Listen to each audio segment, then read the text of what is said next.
Today is Sunday, May 15th, 2022.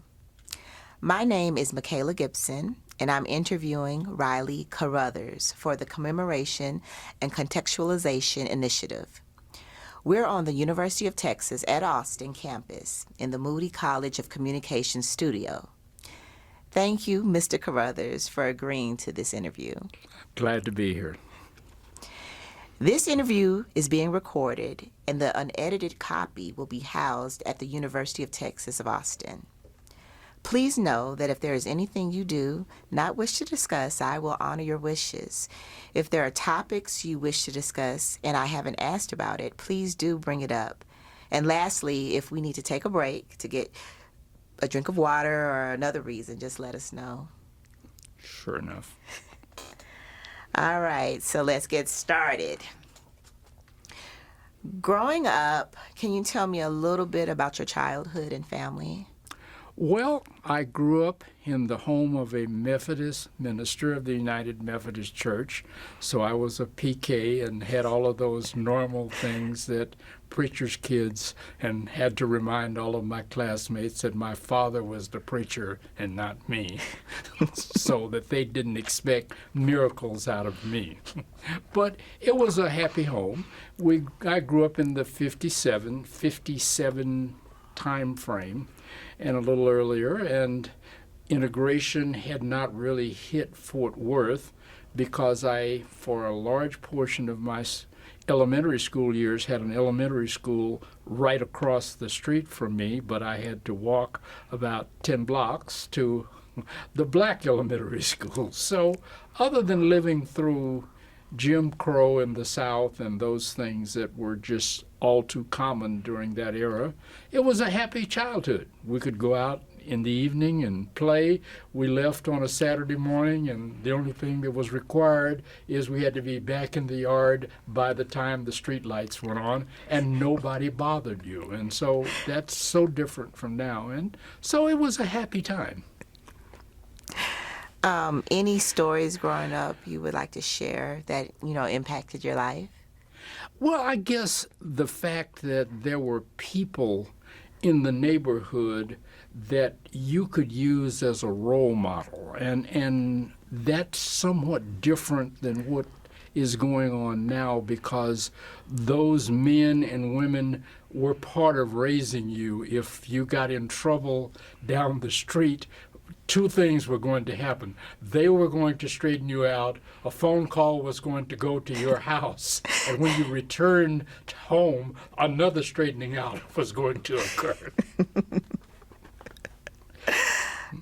Do you remember any in particular role models that you speak of? Yes, the lawyers, the doctors, and particularly some of the folks that were technically oriented, because I was always interested in electronics. And one of the guys right next to me, Mr. Calhoun Cox, was very much into that kind of thing, and I spent many an hour at his kitchen table with him showing me how you did this, that, or the other. And so that was really good, and it really kind of pointed me down where I finally wound up in the scientific area, and that was good. Oh, what part of Fort Worth were you in? I'm sorry? What part of Fort Worth? I lived on the south side of Fort Worth, not very far from the downtown area, on Missouri Avenue, and you could see all the downtown buildings from the backyard, not from my kitchen window, but certainly from the backyard. You could see the downtown of Fort Worth. That's how close we were. Okay. How did your parents and family feel about the role of education? How did they feel about education? Education was a high point, and there was just no getting around the fact that an education, my father had an education, my mother had an education, and most of the people in our lives had education. And so it was just not a secondary choice. You were going to go to college. You would do something that amounted to being a stand-up person in your community. And so there was just never any doubt about education. Can you tell us about grade school, favorite teachers, or stories about individuals in school that impacted your life? Who impacted your life? Well, I would say probably my elementary school homeroom teacher, Mr. Smith, and he was both math and science oriented. Again, one of those kind of people that did all the things I was interested in. And the things they contributed to helping me understand things that in some cases weren't absolutely clear was really vital in getting to where I needed to go and being reasonably successful in further education. And what's the name of your elementary school? James E. Gwynn in Fort Worth, Texas. Okay. And tell us about your high school. Well, I went to San Antonio, Texas, and ended up transferring from Brackenridge High School after my first year there to Phyllis Wheatley in San Antonio, Texas, for a number of reasons, mostly the factor of some band issues, some athletic issues, and there were some people that were a part of the community there that were a part of Phyllis Wheatley, so that was a good environment to go to. And so that was what my graduation was Phyllis Wheatley, San Antonio. Tell us about your father and mother's education. Did they go to college? Yes, my father was a minister in the United Methodist Church, so he had basically a bachelor's degree and then attended Gammon Theological Seminary where he got his the normal minister's degree. And my mother went to Wiley College and spent a couple of years there and then decided, I guess, to go start having babies. And so she never went back and completed the rest of her bachelor's degree. What were race relations like in your community and in your city when you were in school? Well, there were two cities. First of all, being born in North Texas, in Fort Worth, you were a stepchild of Dallas. The race relations thing was not good necessarily at all in Fort Worth, Dallas area in the early 1950s because they were still struggling with what are we going to do with this integration decision and how are we going to deal with this. We moved from a predominantly black area. My father was a minister, as I said, and they moved the church to a different area of Fort Worth, and the community was in the process of changing from predominantly white to African American.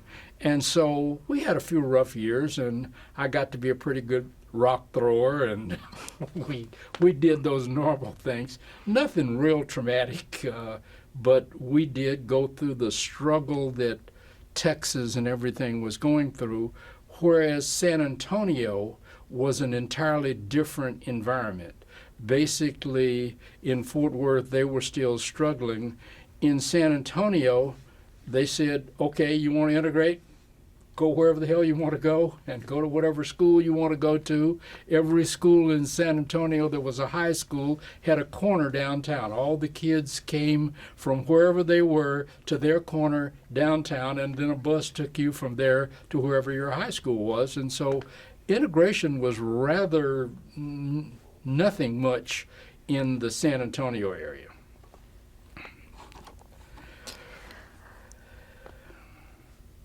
Did you recall knowing about the Heman Sweat versus Painter case? And did your community participate in that case?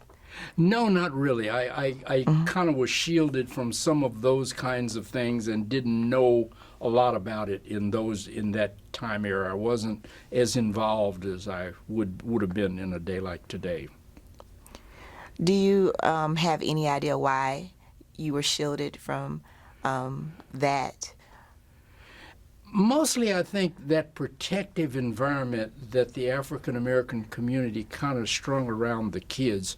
I know my parents, my father particularly being a minister, had a lot of interaction and et cetera with adverse situations, but we only kind of saw it with our nose against the glass, and we did not really experience any of those kinds of things. But there was some kind of nasty events that occurred in and around that area. Were there other civil rights cases in the news when you were growing up? Well, mostly I didn't really get into the civil rights thing until I came to Austin, and first at Houston-Tillotson, and then at the University of Texas. I got into the demonstrations at the Varsity Theater on the Drag here at UT, as well as having a few incidents with some of the police department. Austin wasn't very friendly in those early days, and having gone to East Austin initially and getting into that community, coming over to UT was a real change, and everything from going to church through the normal things you would do was fairly different. How did your family feel about your involvement in the demonstrations here in Austin, going from being shielded from that and then going into like being involved as you were in college? Well, they kind of gave me some leeway to be able to go express what I felt and what I was about, and other than not wanting to get me killed, because that was one of those things that at that early point was still a distinct possibility that you would come up missing and nobody would ever know what happened to you. So they were concerned about those things, but they did not keep me from doing and saying and being a part of what I felt was the right thing to do.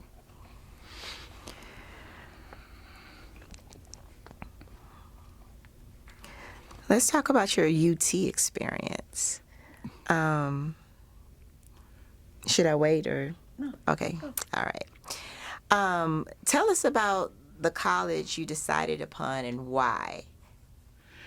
Well, I, like most Methodist ministers of that era, spent a year at Houston-Tillotson. I had graduated, I think there was one young lady that wouldn't give me that tenth of a point I needed to come out on the top of high school graduation. She just would not make a B in anything. So I came out, I think, number 2 in my graduating class at Phyllis Wheatley, and then because of a reasonably good background, I made some good grades at Houston-Tillotson. But coming over here was an entirely different thing. They kind of took away my feeling, because at that point I figured I was pretty smart and I could pretty much do it. They took away some of my confidence because it just was not. The classes were not necessarily friendly sometimes, and particularly in the scientific area, that seemed to be more of a problem. English and ROTC were no problems, but in the math and science areas, things were not necessarily very friendly. We lived in a supposedly integrated dorm, but we had one end of the dorm at Brackenridge, and the white guys had the other end of the dorm, and we didn't have any mixture of roommates or anything. And you interacted with people when you went to go get something to eat or whatnot, but in the dormitory area, there was no dormitory life like Houston-Tillotson, where everybody in the dorm kind of knew everybody and you interacted, and if there was a problem that an upperclassman could help you with, as far as for instance, a math problem that you didn't understand, you could go to their room and they would help you get to whatever you needed to do. That was not the case at UT at that point. So why come to UT? Why leave that environment at Houston-Tillotson and come to UT? Well, I wanted the scientific side, and at that point, Houston-Tillotson didn't offer that. I wanted to go be first a chemist, and then I had more or less geared in on an engineering degree, because I didn't totally understand all of the things associated with engineering before coming over to UT. And once seeing what the engineering side was like, that was kind of where I really wanted to go. And the courses that were offered at Houston-Tillotson just did not prepare me to go to an engineering school or a graduate degree in engineering or those kinds of things. So UT was the place that was closest and easiest to go get that preparation. And you mentioned that there were unfriendly things that happened in the dorm. Do you remember any in particular unfriendly things? It was just the fact that you didn't socialize or you didn't talk to people. You didn't treat people in a normal fashion that if you're both a freshman or you're talking about an English class or some prof or something, you could kind of just interact socially and go to the same parties, or if you were pledging in a fraternity, you were going through some of the same thing. Well, none of that was there. There was not the racial situation in Texas was not good then, and UT very much reflected Texas at that point.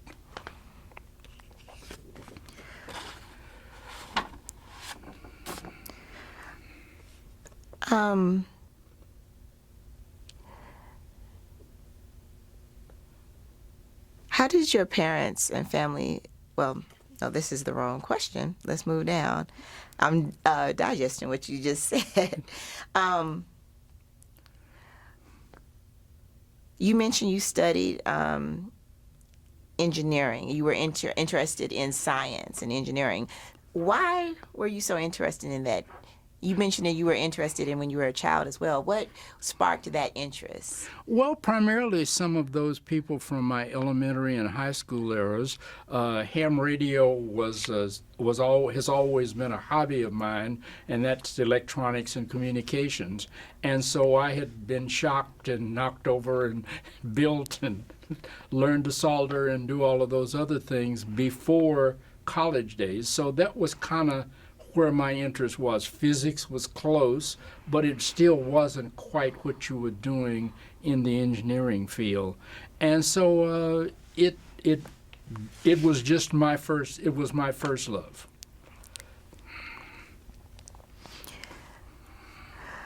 You talked about it a little bit, life during college here at your UT, your time at UT. Is there anything else you want to say about your time outside of the dorm, just here on UT's campus in general? Well, the campus was okay, but I still, I guess, had my primary social life outside of the campus at UT. The ladies that were in Almetris and the other dormitory, yeah, we went over there to parties and they treated us to food and all of those other kinds of luxuries that college boys have when somebody feeds you and whatnot, and you don't have to eat the dorm food. But social life was mostly away from UT, other than the fraternity and sorority things that we collectively did. Most of everything else social was away from the UT campus at that point. What places did you, besides the dorm, did you hang out at it during college? Well, being a Methodist minister's kid and also knowing the east side of Austin, I hung out at church a lot, and because there was a couple of things there. There was some ladies there that were nice looking, and there was some food there. So you had two of the major prime things that college boys need: food and ladies. So I hung out mostly in the east side of Austin, and because I knew I had relatives here, and so that was a convenient, easy, friendly, nice environment to go hang out. And I hung out mostly over there and go back to San Antonio on weekends because I had a car, and so I could drive back to San Antonio and go with the bunch there. Do you remember any clubs? At UT? Or just around the area, any clubs? Oh, yeah. Well, 11th Street was jumping in those days, and so was Chicon, 12th, and all of those other areas. And if the city boys were not on a rampage of wanting to whip our butts, we went to the clubs down there cautiously, because some days they were friendly and some days they weren't. And so, but we went to most of the clubs over on the east side of town, and that was a nice area. And what do you mean by city boys? Who are the city boys? Well, mostly those that some of whom we had met during high school, because San Antonio and Austin always had rivalry during football season. The rule was that you may win the game, but you couldn't win the fight after the game. But you could never win both. You could, you could however lose both. And so they recognized the college kids or the East Austin youngsters, some of whom we call gangsters, basically would recognize the fact that you weren't from the neighborhood and challenge you accordingly. And so it was, nobody got killed. I mean, it was not killing anybody in those days. I mean, the worst thing you would have would be a sore head or a black eye or a few bumps and bruises, but nothing that was life-threatening. And just out of curiosity, what was that drive like from San Antonio to Austin? You mentioned you would go there often. Well, everybody I knew that was still around San Antonio was there, and we knew more of the clubs in San Antonio than we did. And at that point, they had better clubs and more clubs in San Antonio than you had in East Austin. And so it was peaceful and easy in those days because you didn't have all the traffic that you have now. The normal go from UT's campus to the east side of San Antonio was about an hour, and you could go do whatever you needed to do and still get back to campus in time of not being too late at night to get up to go to class the next morning. And what clubs and organizations were you a part of while you were here? Oh, Alpha Phi Alpha fraternity.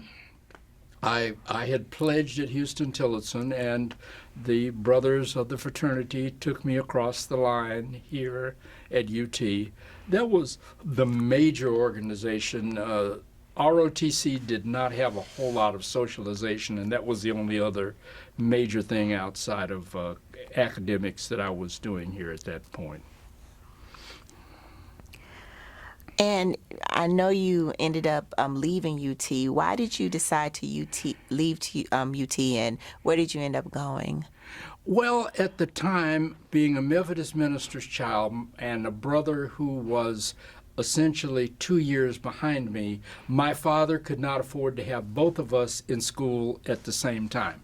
So I really was wanting to go into, one, I wanted to learn to fly, and two, I wanted to be an engineer.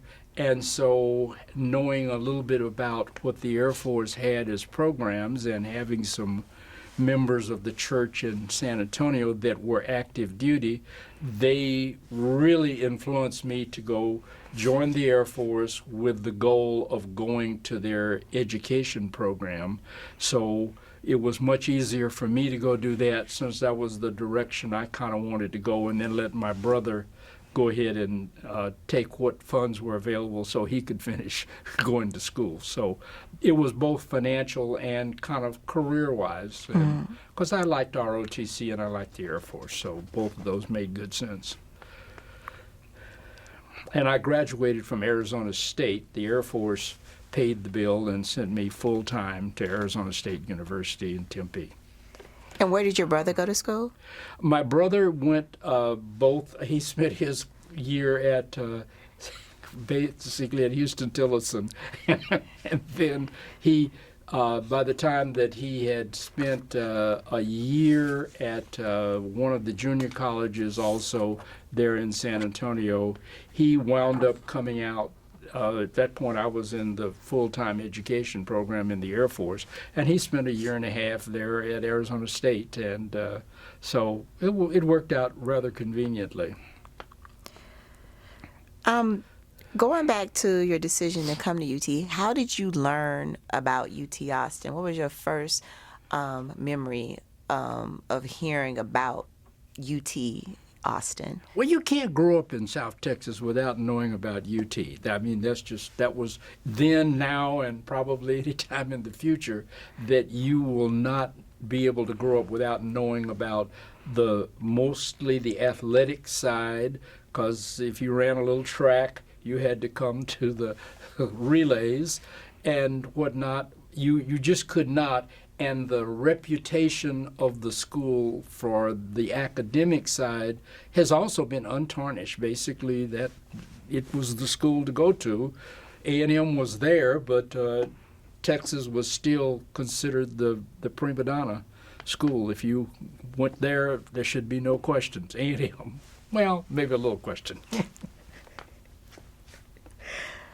What was the reaction from your community and your family and friends when they found out that you were coming to UT Austin?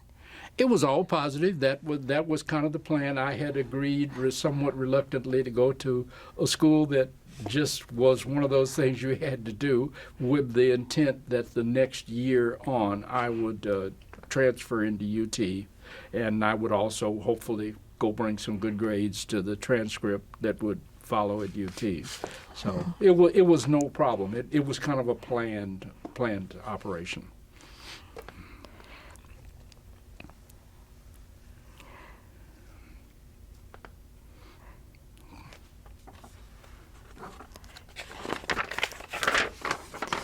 I'm getting ahead of myself. A lot of these questions No I've problem. already asked. So I talk too much. No, you don't. I'm enjoying this. So let's go back to your first day here on campus. What was your first impression when you arrived to campus? Your first thoughts, first impression? Well, we went to Gregory Gyms for registration. So you first of all went and marched around all of those things. And early on, looking at dorms, since my parents didn't believe that I was mature enough to go downtown and have an apartment because I wouldn't do any studying. So I had to go through the registration for dormitories, and they told me that there were only two places I could live on campus, which was the Quonset huts as well as the other end of Brackenridge dorm. And that was kind of a surprise, but not totally unexpected. And it was one of those things I kind of accepted, that that was just the way it was, and I wasn't going to fight to go change that right then and there. Mm-hmm.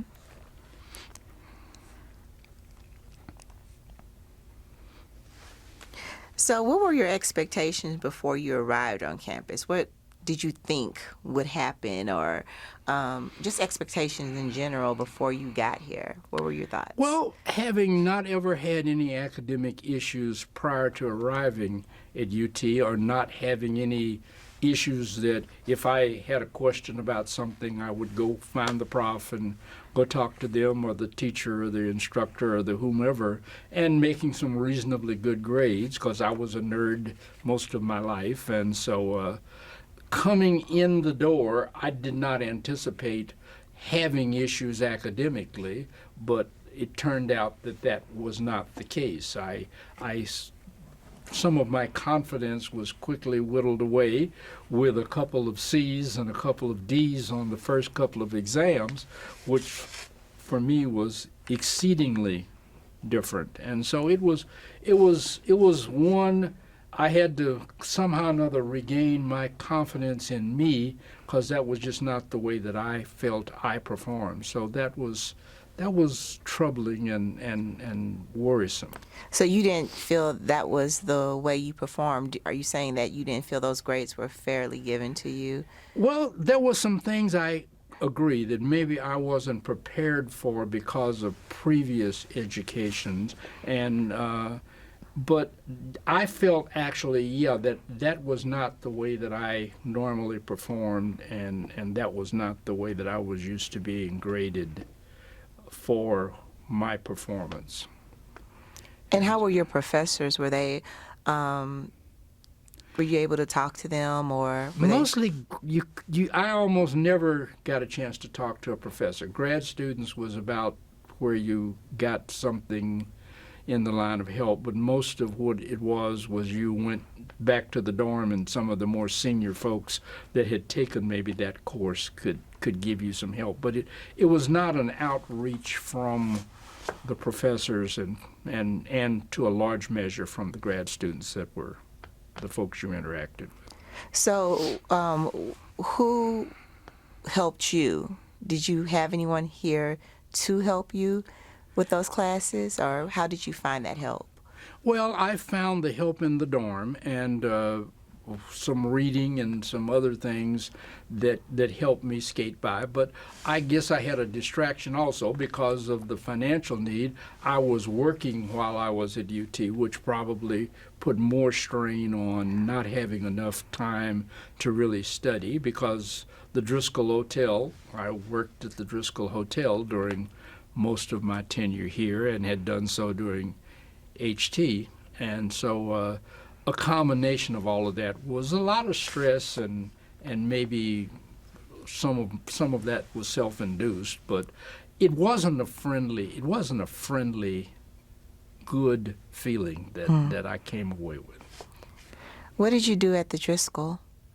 Oh, I was a table waiter with a friend of my father's who looked after me there and provided me with that other thing that college boys needed, which was food and money. And so in those days, that was the hotel that everybody went to for all the parties. So I was a party waiter and a lunchtime waiter there, and that provided spending money and food, like I said.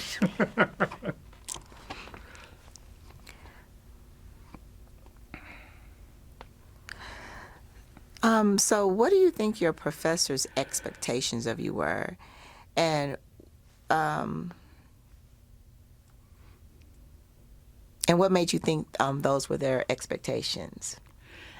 I don't know that I really knew any professor's expectations. It just looked like they were going through the thing of grading your exams, grading your homework, and giving you a grade in the course. They didn't, most of those in the technical area, now those in the non-technical area that I really wasn't having any issues with, there was much more outreach and a whole lot more, if you got a problem, you can come talk to me. Here are my office hours, and I'll be glad to explain anything. You didn't get all of that from the technical and the scientific side that you got from the other portions of the university. Okay.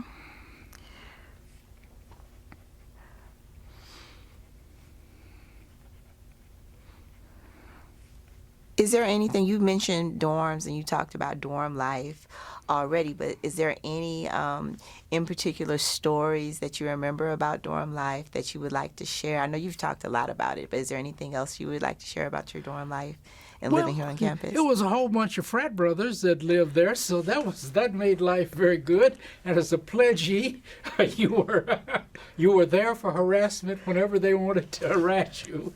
But they were generally very helpful, and generally, particularly the upperclassmen, would, if you had an issue that they could help explain to you, they were very helpful. But like I said, the harassment program was on very regularly because they were right there.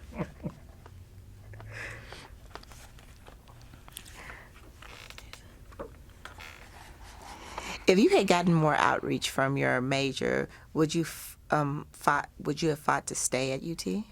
Well, the financial situation probably created as much of an impotence to do something someplace else as anything. It may have been that then I could have worked and gone to school and balanced off and gone and gotten the more financial aid and managed to pull myself through. But a combination of all of those things plus the lack of the outreach, just maybe yes is the answer. If it was there, probably yes.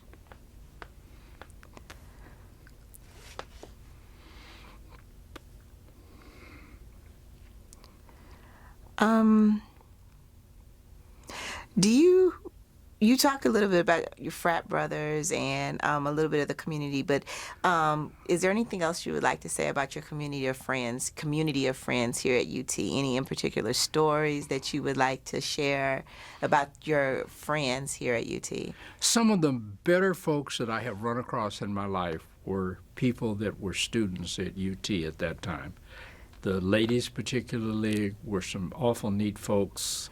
A lot of those Houstonians, but we won't go into that. A There were some people from North Texas as well as San Antonio, but it was that part was a neat experience, and I have retained interaction with those people over the many years since then. And so that was very, very good. And it was not, like I said, it was not an environment in which you felt for your safety, but it was just not a warm TLC type environment that I had experienced in most of the other academic things I had ever done. There was a lot of TLC before that, but you didn't get that here. You were marked if you were not in your seat. If you had one seat over, nobody knew you. So if you weren't in the right seat when they marked the attendance, you weren't there. And if you were having problems at one of the other places, somebody called Mama and Daddy and said, you need to go check on him. He's not doing what he could, should, oughta. But you didn't have any of that here. You were just kind of on your own, and you had to go toughen up and do what you needed to do. What was the dating scene like back then? Oh, it was good. I mean, you had all these gorgeous ladies that were over at Almetris and et cetera, and you had some of the best-looking ladies around. It was really great. And then, being an old HT person, I could always go back over to HT and still be welcomed on the campus. So the dating situation was great. I mean, you could. There weren't nearly as many places to go then, but the places that were there, you could definitely go. Did you have any friends who were white on campus? Not on campus. Mm-hmm. I came out of a lot of public speaking in both high school and then debates at UT. So I had some white friends that were there, as well as a lot of white friends in San Antonio, because, like I said, integration had just kind of been a non-event in San Antonio. So I had a lot of non-campus white people that I interacted with a lot.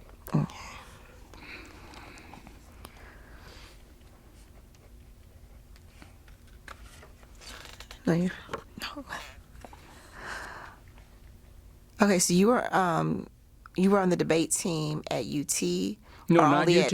Not UT. Only at Houston. Yeah, Tillis. at both high school and a little bit at HT. Okay, Yeah. all right, but not at UT.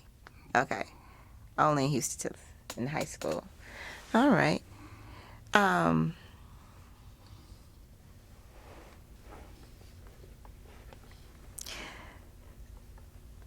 What did you all do for entertainment back then?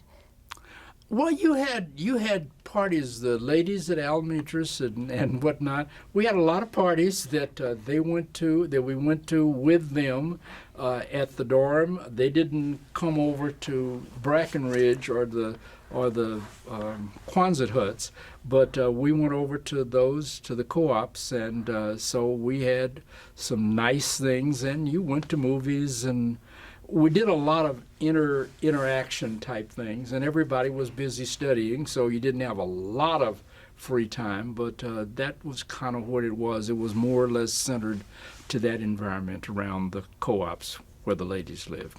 Do you remember any music from the parties? What were your favorite yes, songs? Absolutely. Now you're really getting me in trouble, because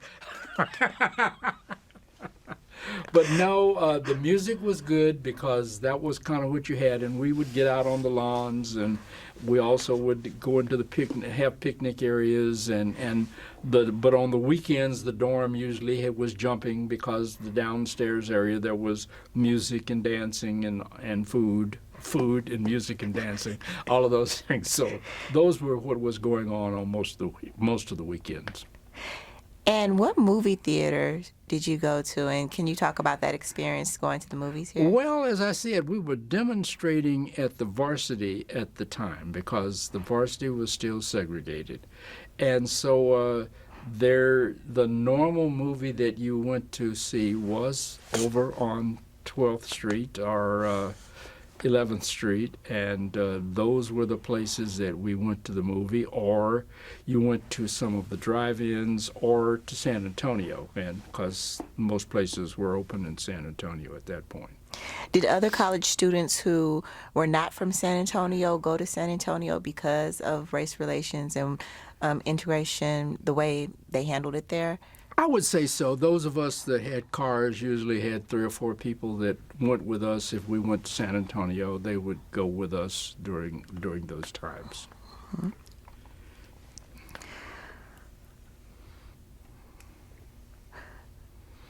Okay, you talked a little bit about the City Boys earlier, but what was your relationship with the wider Black community in Austin while you were here at UT? Well, other than the local thugs, it was good because, again, a lot of mine was through church, and so you didn't have any of those interaction issues. But if you were going from UT or HT to the local community, they did not want the competition with the girls, so that was usually somewhat of a hostile environment, and so you were apt to have a few confrontations if you got very deep into the hood in those days. What was your favorite restaurant? My cousin's kitchen. I knew you were going to say something, someone's local kitchen. I knew it. Well, you have to accept the fact of those of us that came from the Black community, food was a major part of things, and in those days, the dorm or eating in the cafeteria or wherever just didn't make the cut. I mean, it wasn't nearly as good as stuff as you had down there, and particularly if you were a member of a church like Wesley, where you had all the old folks that seriously knew how to cook. I mean, you had a combination of, why do I want that? I can have that. What was the difference? So what were they serving at UT compared to what they were serving at church and in your cousin's kitchen?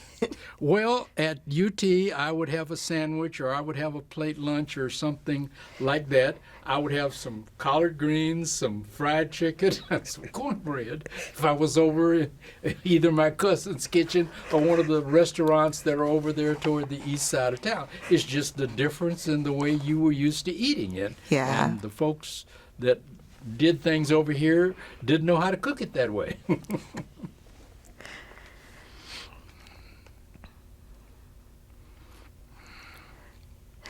What were the spaces you felt most welcomed at UT Austin and in Austin in general? Well, the dorms and the co-ops were welcoming spaces. Those people that were there, the color of your skin was your ticket to get the full treatment, and so that was kind of the span, and then you didn't have a lot of money to go spend anyway, so some of the better places that I would go in Austin now, you couldn't afford to go during those days, and even if they were open to you. So it was, again, mostly the dorms, the places there, churches, as well as the places just off campus that you could get to walking or riding the bus or something like that in East Austin. Were there any in particular places that you all knew to avoid on campus that you all absolutely were not? The women's dorms were not any place you were in any shape, form, or fashion welcome to go to. You really weren't welcome in the other portion of Brackenridge dorm at that point. You would not get a welcoming committee in in the other portions of that dorm. What about in Austin? Are there any in particular places that you all knew you all could not go whatsoever and you avoided? The clubs, matter of fact, even the Driscoll Hotel. My welcome in the Driscoll was as a waiter and not as a patron.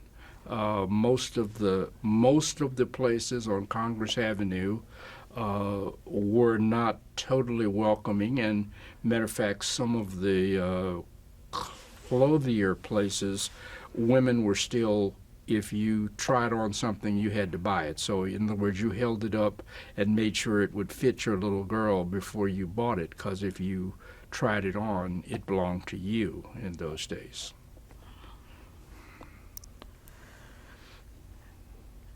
You've already talked a lot about church. What was the role of church during your time at UT in Austin? What was your role and how did it impact you? Well, it was the fact that it was, first of all, a welcoming place that you could go to, and I was a part of the choir, and so the choir director at HT was also the choir director at Wesley Methodist Church. So most of us that were Methodists, you were expected to go join the choir at Wesley because they needed you to sing, and so you were unceremoniously told the meeting time is thus and such, be there.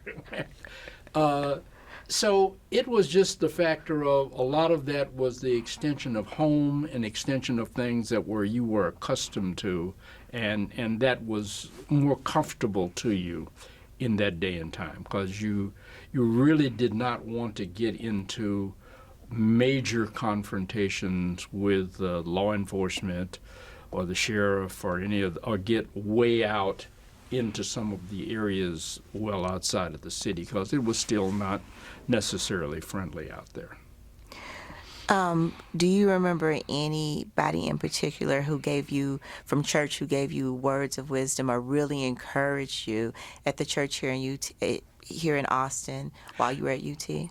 Oh yes, the person that was one of the presidents of HT was both a mentor, and all the while that I was in the Air Force, every time I needed a recommendation, Dr. John Quill Taylor King, King Tears Mortuary down here, was always somebody I could go talk to, or if I needed anything, whatever he could do to go make my wagon go. He worked that very, very well, and like I said, was a mentor, and as a military officer, I used him as a reference on just about everything I did until the time that he passed.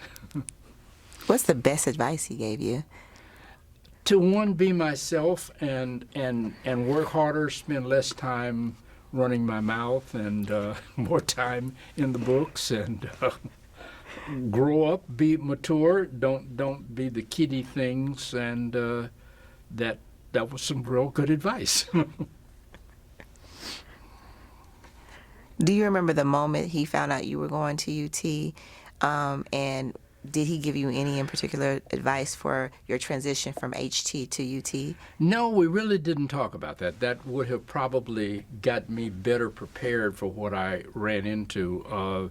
He knew that I did my obligatory year at HT, like all of us PKs did, but we didn't spend a lot of time talking about what I was going to experience, and some of the faculty that was at HT had been at UT and gotten advanced degrees, and so I didn't spend a lot of time talking to them either, which would have, again, better prepared me for what was to happen in going to UT.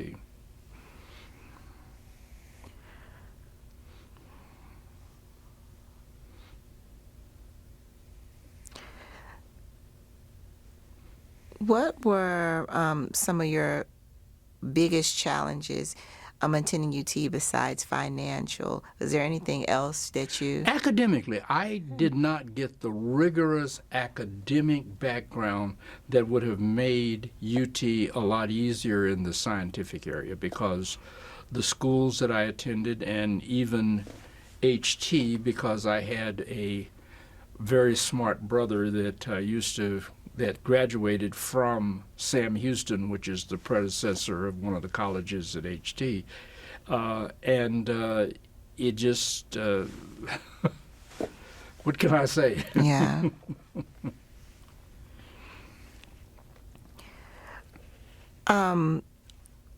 So you went on to Arizona State afterwards, right? Well, I went into the Air Force and I went to technical training in the Air Force at Keesler Air Force Base, Mississippi, which was an electronics school, and then spent a year out in the Abilene area servicing missile warning systems and all of those kinds of things while going to school, and got the last of the academic things because they had a 2.5-year window that they would send you to school, and you had to get a degree.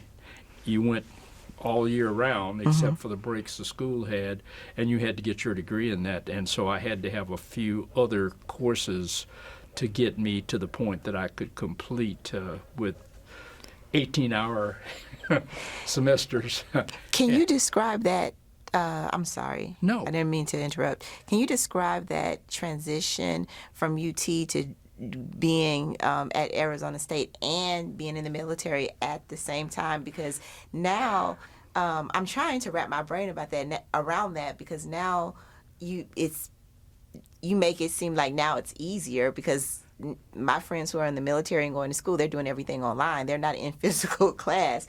But of course, you couldn't do that back then. So what was that schedule like, and what was that transition from UT going into that rigorous schedule? What was that like? Well, there was a whole cadre of folks. The Air Force picked several colleges, Oklahoma, Arizona State, and a couple of other colleges around the country, that they put their potential students that were going to graduate and get degrees from. And for engineering particularly, Oklahoma and Arizona State were their two primary schools. And when you went in, first of all, you had some other folks that were there just like you. They were active duty military folks, and we just had long ago in the military, we're all part of the Air Force, and that's it. There was no other distinction there. And the professors went out of their way to make it to the point that we were successful academically. But that was true in getting the courses, because when I went to Abilene, I attended McMurray College, and the professors there reached out, and if you had a problem, they helped you understand to the point that you were making good grades and etc.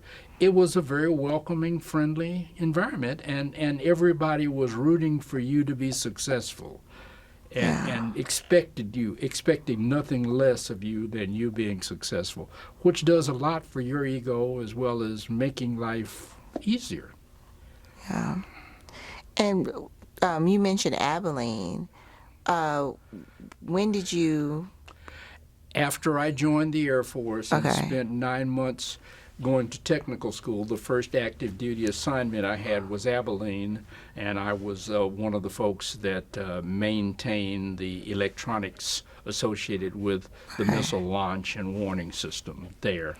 So you worked your shift, and then they made provisions for you if you wanted to go to school to be able to go to school at night. Their night school program was almost as rigorous as their day program, and you could get any courses you needed in the night school rather than just the day school. Okay. No, you're fine. Can you give years and dates for your time at Abilene and then at ASU? I went to Abilene in the late 1963. That was where I went there, and I spent about a year and a half in Abilene before I had all the courses necessary to go to Arizona State. So I went to Arizona State in late 64 and then graduated in 1967 with my bachelor's in engineering. Describe your academic and or professional life after finishing your degree. Talk about a little bit of what did you do, and list important professional accomplishments and highlights. Okay, well, initially when I was commissioned, after I was enlisted at the time, and so as soon as I got the degree, then they sent me to officer training school, and I was commissioned as a second lieutenant, and went back to work for the Air Force at McClellan Air Force Base in California. Well, they were specializing in early warning radar, the computer interfaces, and all the things associated with missile warning, launch, detection, and etc. So I got a chance to participate in the anti-satellite program out at the marvelous establishment of Johnston Island, out in the middle of the Pacific where only big fish live with big teeth. Working on the system out there, as well as some of the things up in great places like Thule, Greenland, where they had the early warning radars, and Diabrika, Turkey, again, where they had radars, and I was mostly dealing with the computer interfaces to the radar systems, and so I got a chance to do modifications as well as design on some of those systems. So it was nice work. Did you do anything else in the Air Force, or have any other interests? Because my original thing in going to the Air Force was I wanted to fly. So after spending the obligatory year and a half of engineering so they could get a little of their money back that they'd spent at Arizona State, they let me go to undergraduate pilot training. So I went to where the world ends, Del Rio, Texas. The abyss is one step beyond that. And that's where I went to pilot training. And then upon graduating from that, then they put me into the assistant driving position on a big airplane, and then I upgraded to pilot and instructor pilot, and then they started alternating kind of with both an assignment that was non-flying, that was more toward the technical area, as well as then flying assignments. So that's what I spent the next 18 years alternating between driving airplanes, flying airplanes, and doing neat things that they let me do. What year did you graduate from pilot school? I graduated in the early portion, the latter December of '69 is when I graduated from. And how long were you in pilot school? It took a year to basically go through the program of basic and going into the point that you actually had a set of wings and could go fly an airplane.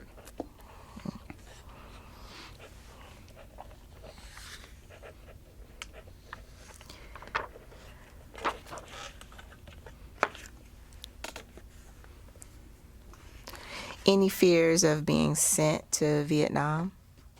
Yeah, I spent about 300 hours with people trying to kill me in Vietnam, and they were unsuccessful, may I add, because basically I was flying the refueling airplane initially that the fighter guys would go up and bomb North Vietnam, and occasionally they'd get in trouble and get shot to the point that they didn't have very much gas to burn, and probably the most hair-raising was going a little further north than I would ever admit that I went to go get this guy, and got him, and the connection between my airplane and theirs was a big pipe that a guy in the back flew and connected to them, and we could pump gas into their tanks. And so he was leaking it at about the same rate we were pouring it to him, but he kept his engines running, and so we took him to one of the northern bases in Thailand, got him lined up on final, and punched him off,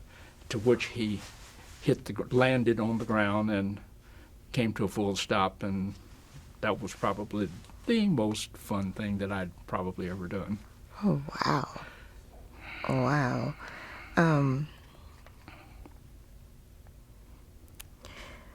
Talk about your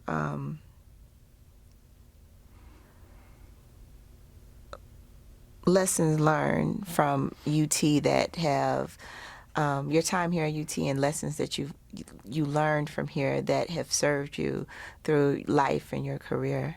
Well, yes, it was kind of that, because I said we were kind of shielded during the younger days from what the environment of Texas was at that time.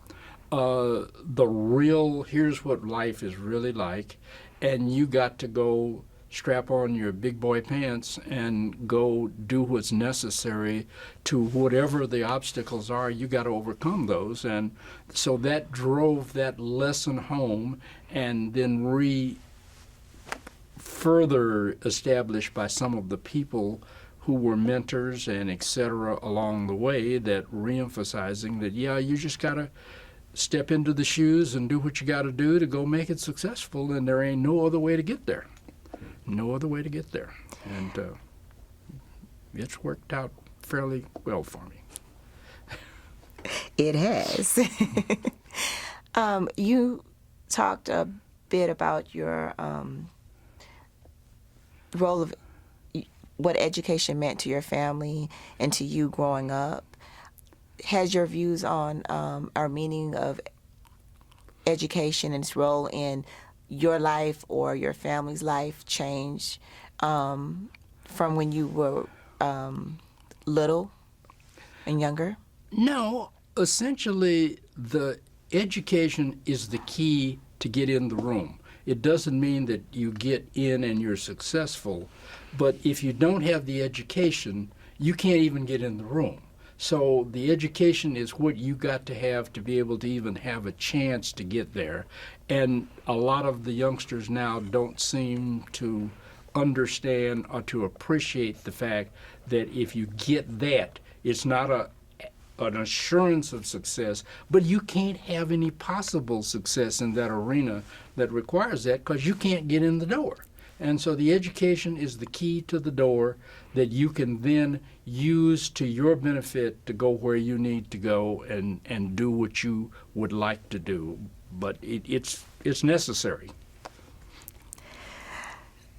The decision to attend UT Austin made it possible for other black students to attend. And you just gave some great advice.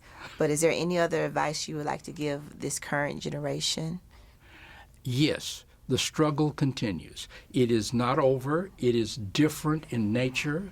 It's altogether things that are attacking you now, whereas we more or less had a frontal attack of somebody getting in your face and using the N-word or those other things that you had to contend with and whatnot. It's a more subtle approach now. You have people coming at you from all directions, smiling as they come, and you don't initially perceive them as a danger. But you have to know what's happening, and you have to be able to go do what's necessary to deal with the current threats that are tremendous. And I believe our threats were much less intimidating than the kinds of things that we're seeing happening now, where some kid goes and takes an AR-15 and gets some great joy out of killing people because he has spent great time playing a video game where all he has to do is press the reset button and everybody comes back to life and you can start the game again. This is a permanent thing now, and we don't seem to be able to deal with both the challenges from the political and the social arenas that are providing real danger to us and what we are about, and people don't perceive that.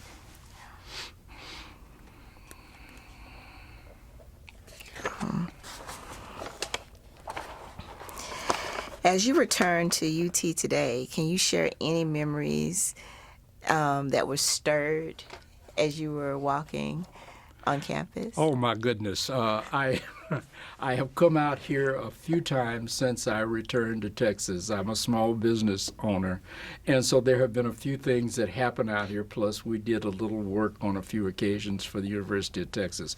But my goodness, walking around the campus, it's almost like going back to Arizona State. I can't find anything anymore, let alone find a place to park. None of that is there anymore. But yeah, the university has grown. They are doing so many different and good things. They are still academically strong, and the rigorous education they're providing is necessary if we're going to compete technologically with all of those very smart people from China and all of those other places where they go to school 12 months a year and we still go to school 9 months a year. And so it really is. Just altogether different. I'm just curious about your thoughts. When we were doing the introductions earlier, a beautiful moment happened that really touched my heart when an African American woman was introduced as being a director here in Moody College, and you said, "Wow, things have changed." Can you talk about that moment? How have things changed in your eyes? Tremendous in that, first of all, if you were African American, you were deemed to be less than. And then if you were on top of that female, you were less than. And now to see African American women, chairs of departments, leaders, walking out front, and everybody just takes it as just a normal thing, the whole concept of everything has changed, because you didn't used to see very many black faces, none of them on the faculty. And because I had a brother that came through the early law school thing when Mr. Sweat and some of those other folks were fighting with UT to go get admitted to even a graduate level course, let alone an undergraduate level. So it is just, things are just altogether different and good. That aspect just cannot be overemphasized. It took a while to get there, but they are doing it, and they are doing it right, and that's good. What would you say? We talked about advice you would give the students here at UT, this new generation. What words do you have for the African American faculty and staff here at UT of Austin? We're seeing the graduation rates go up. We're seeing the people in technical areas, because being a technical guy, I normally interview quite a few youngsters who are looking for starting jobs or something like that. The quality of what they're producing here, and the folks that come out of here don't have to make excuses. A lot of colleges got to make excuses and all of those other things. They are providing a sound, solid education. The community is more welcoming now, and the kids that are coming through here are accepted as just that. They're kids that are attending UT, rather than they are black kids attending UT. And so all of those other negative distinctions have pretty much gone away, and it's great to see what's happening here. It's good. And I want to go back to your professional life afterwards. You mentioned that you have your own business. Can you talk a little bit about your business, what you're doing now? Well, as a basic electrical engineer, and because I went through Arizona State, we were way more digital. I chose the digital side and spent most of my time working on the digital side of things, and went to work for Generous Electric. Oh, I will not talk about my former employer like that, but GE, and spent about 8 years working in some of the special programs in Washington, D.C. Well, after about 10 years of that, I said I could not be any worse than they were, and the mistakes that I saw as a manager there, I decided to go branch out on my own. So I opened a small IT services company, and so we have been selling services to the state of Texas, mostly the federal government, and I got about a dozen folks now that I have kind of scaled back and not working as hard. But we've got about a dozen folks that are working at some of the installations like NOAA in Washington State, as well as people around the city of Washington that are doing the stuff on site with the servers and the networks, that we're fighting all those friendly people who want to steal all of our personal information and all of our secrets. So it's a small IT services company that we live through the 8A program, and as well as the state of Texas has helped us a lot. So we've been moderately successful, and it seems like it works. So is there anything else that you would like to discuss that we didn't get to today? about your time at UT or the impact UT has made in your life or your career? Anything else? No, not really, because I think, like I said, UT caused me to wake up and recognize what the real world out there was and what the boogeyman really kind of looked like. And so it prepared me for the Air Force career, because I also was one of the first guys that got a set of pilot wings in the Air Force. And when I started flying, a particular memory is of landing an airplane at Guam out in the middle of the Pacific and shutting down and getting my gear and walking off the airplane. A young maintenance, I guess he was a captain, and at that time I think I was a major, senior major, and he walks past me on the ramp and goes up to my co-pilot who's behind me to ask him what's wrong with the airplane. And he says, well, maybe you ought to go talk to the pilot. And he comes running up to ask me what's wrong. I said, you really want to know what's wrong with the airplane from me?